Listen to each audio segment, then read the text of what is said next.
breaking news. First at 5:30, we start with that breaking news as we continue to follow the mass shooting at Fort Stewart in Georgia today that injured 5 soldiers. A U.S. Army sergeant from Jacksonville is accused of shooting 5 soldiers he worked with on the base this morning. Now, the sergeant has been identified as 28-year-old Cornelius Radford. Radford joined the Army in 2018, and he is listed as an automated logistical specialist. Radford was arrested this past May, charged with driving under the influence. And this right here is his mugshot from his May arrest in Liberty County, Georgia. His commanding officers did not know about that arrest, according to officials.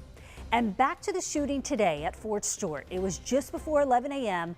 Law enforcement was dispatched to the shooting. About 30 minutes later, the shooter was taken into custody.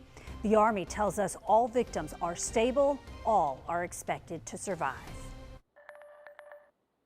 For you tonight, in minutes, we'll hear from our Christina Burgess at Memorial University Medical Center in Georgia, where 2 of the 5 soldiers were taken today. But first, our Zach Wilcox joins us live from Fort Stewart. And Zach, you got an update from the Army officials on what happened, and they say still no motive known.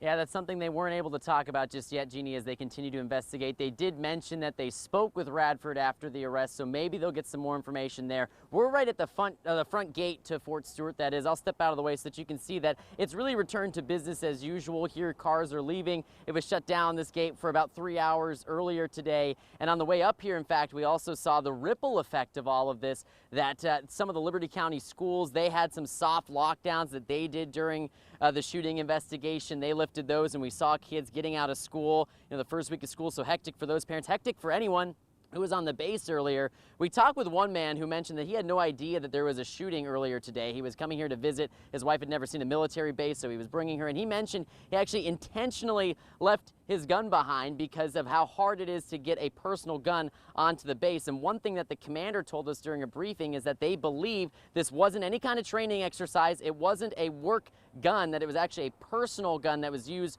for the shooting. And so that was something that person that we talked with mentioned. It's just so hard to bring a gun onto a base as part of the inspection process. So he was shocked to learn that detail. And that's something that the commander actually addressed, that's something that they're going to be looking into, how that gun made it on the base today.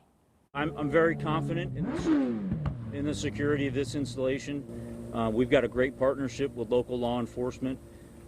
As you can see here at our gates, we have armed guards in protective equipment. This one's a bit difficult, and we're going to have to determine how he was able to get a handgun to his place of duty. Yeah, so a lot of questions to answer here, how that gun made it on the base, and then what the motive was for this shooting. We do know that Radford was involved with, it was some of his employees, his fellow employees, co-workers, and it was at the part of the base that he works at, which is at the far part of the base from where we're set up at. But the thing that we're leaning into right now is that we know that the 5 people who were injured, all of them are expected to be okay, although 3 did need some form of surgery. At Fort Stewart, Zach Wilcox, First Coast News, on your side. Thank you, Zach. Now our Christina Burgess joins us live from Savannah, and Brigadier General John Lubas briefed the media earlier today about 3:30 this afternoon, saying, as Zach just told you, all 5 soldiers wounded are expected to recover. That's been the good news. Yeah, that is the good news tonight. Officials say that they were all treated on the scene and then taken to Wynn Army Hospital on base. We know that 3 of the soldiers remain there being treated. 2 other soldiers were taken to a level 1 trauma center in Savannah, and that's where we find our Christina Burgess, who joins us live now. Christina, tell us what you've seen unfold there at Memorial Health.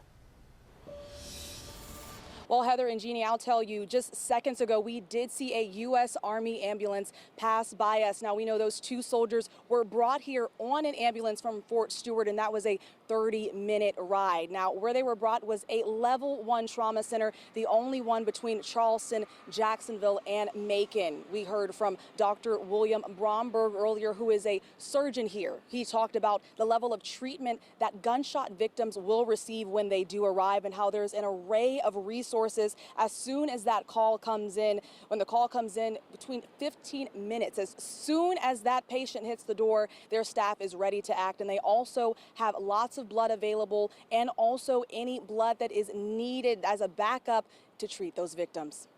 Well, honestly, treating gunshot wounds can be the type of injury that requires the most technical expertise but the least amount of thought. And this trauma center is located in Savannah, Georgia, so it also has that tight-knit and close military community. The surgeon, Dr. Bromberg, says that it is of high importance to treat those military personnel. Reporting live in Savannah, Christina Burgess, First Coast News on your side.